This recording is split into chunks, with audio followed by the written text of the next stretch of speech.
here. Thank you very much. For people who don't know, this is my friend Carole. When Hi, Carole people. first came to me a year and a half ago, wasn't it? At least, yes, before last January anyway. Yeah. Carole was actually here the day I got news that I'd got my PhD. Yes. And even though I'd put in my conclusion that I was hoping one day to do an online course and help a lot more creative people, I didn't really recognise in Carole a potential person that I was going to help, but you were really persistent. I went to one of your concerts. Yes. Do you want to talk about your last album, the previous album to the one now that we... Yes, One Day in Winter. So that was I think that was 2017.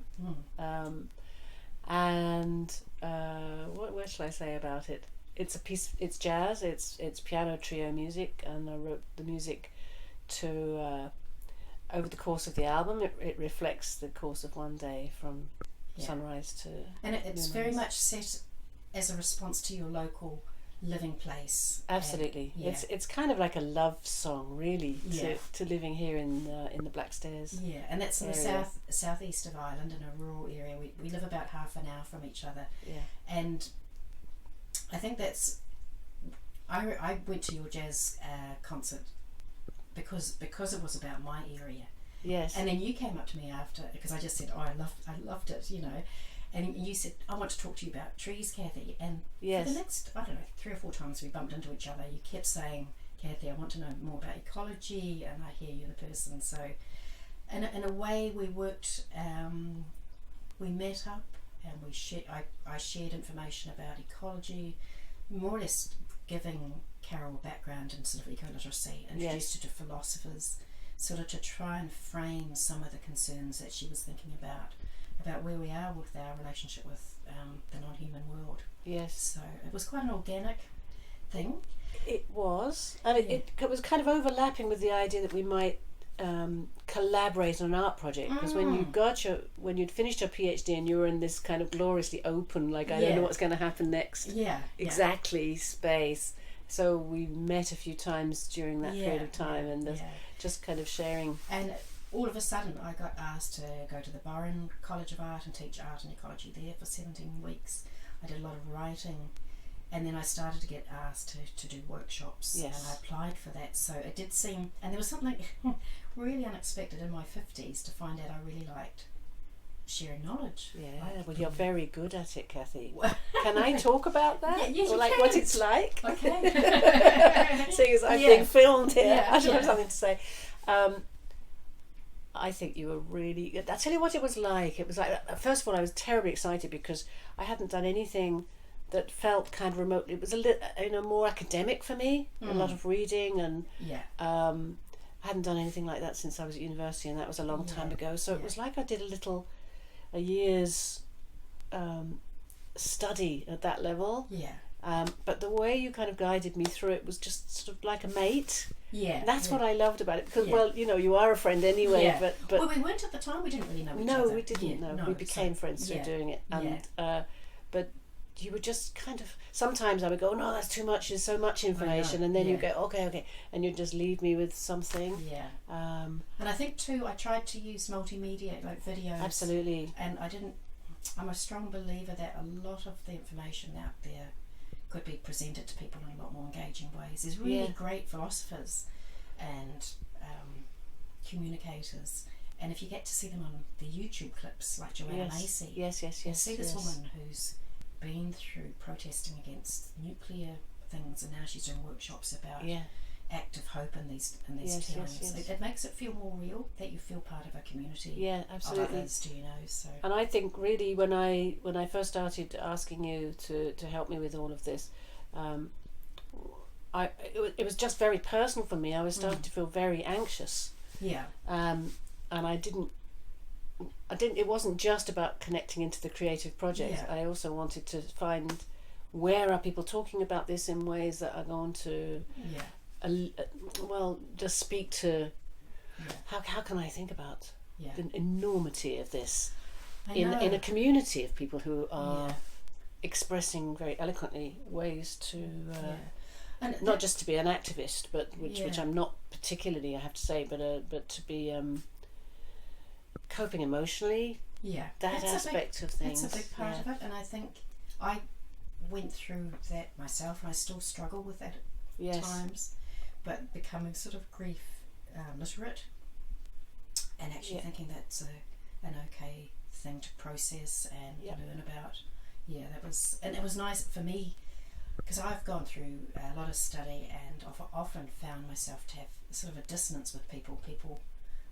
It's different now in the last 18 months with Greta Thunberg and Extinction Rebellion, a lot more scientists, mainstream news about insect loss and so forth.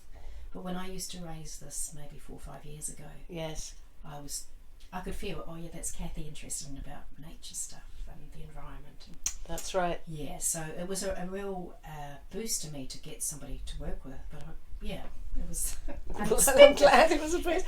But unexpected. And I must say, I smile too because my sister Alana is a really gifted teacher, and my Irish great-grandparents on both sides, I knew from my mum. I had teachers in my background, but I just sort of thought, no, I don't have the personality, I'm too shy. Almost waiting for somebody else like Greta to get up and do it.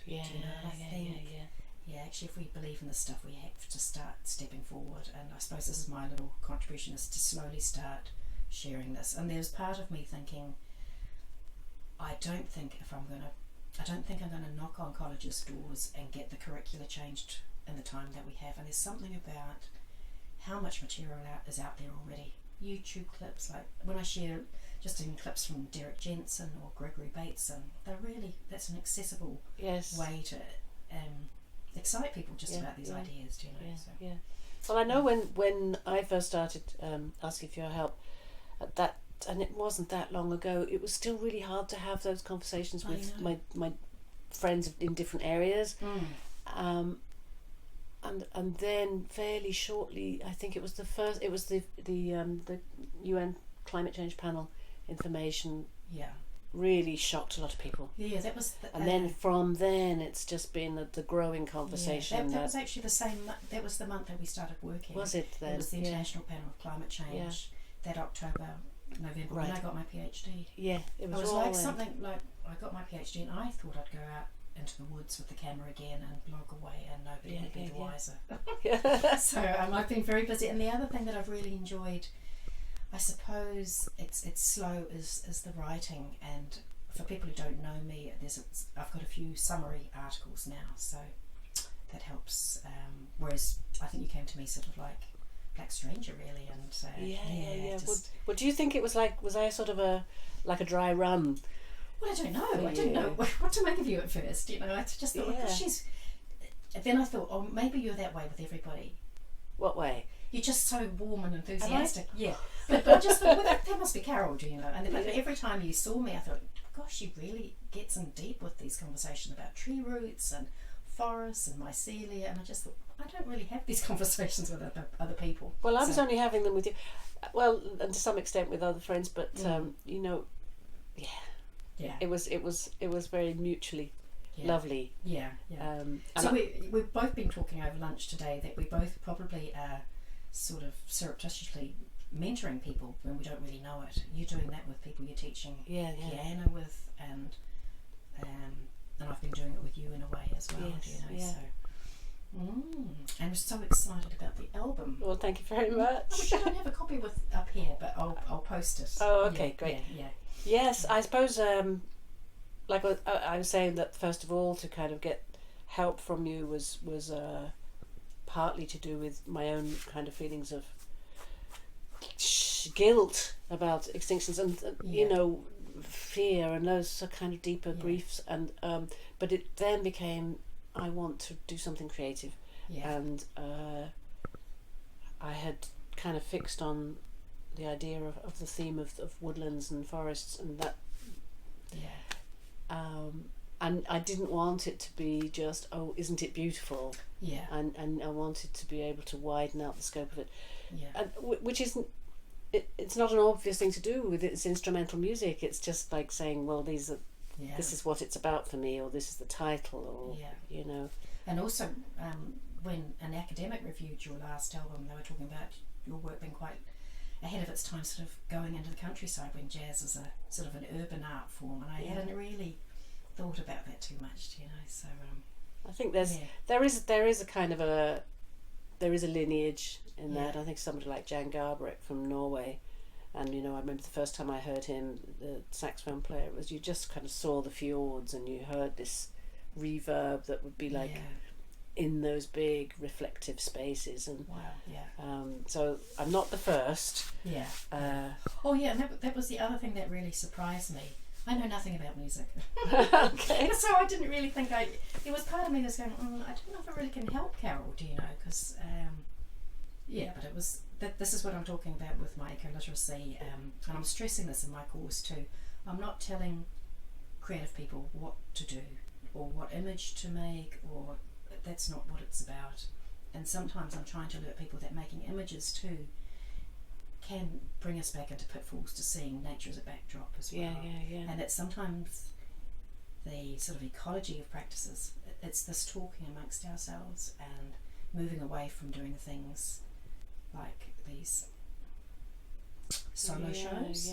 And it's interesting. Like, I heard some of your compositions come out without any accompaniment, and then I went up to your first rehearse gig, and to hear, you know, Dominic and Cormac just bring out different dimensions to the work, particularly for that one about the mycelia with the drums and, the playing off each other. There was something, that's something how ecology works too. There's something more when we're more than one, you know, because this sort of thing about modern art where it's about the individual talent and so forth, I think there's going to be a shift where we recognise that working together is really important as well.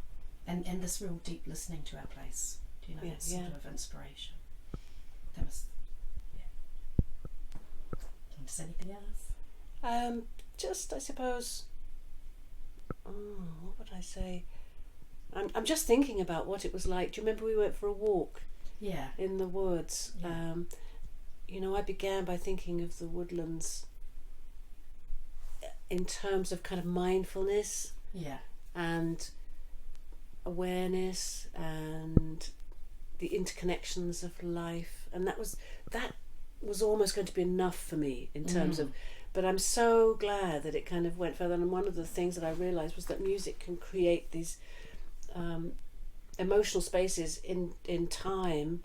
So there's and I think it's almost the centerpiece of this new album, the Requiem for Lost Species. It's 9 minutes long of space to support those kind of hard emotions, those tough feelings that we were talking about earlier, you know. I don't know what got me there. That's enough I can say. I say that. Arboreal, people. Arboreal. And Canopy is one of my favourites too. One of the first I heard, but it was beautiful. That was kind of very clear in my mind that here are these root structures, and then here's this sheltering thing, and that was kind of really easy to transpose into the space on the piano.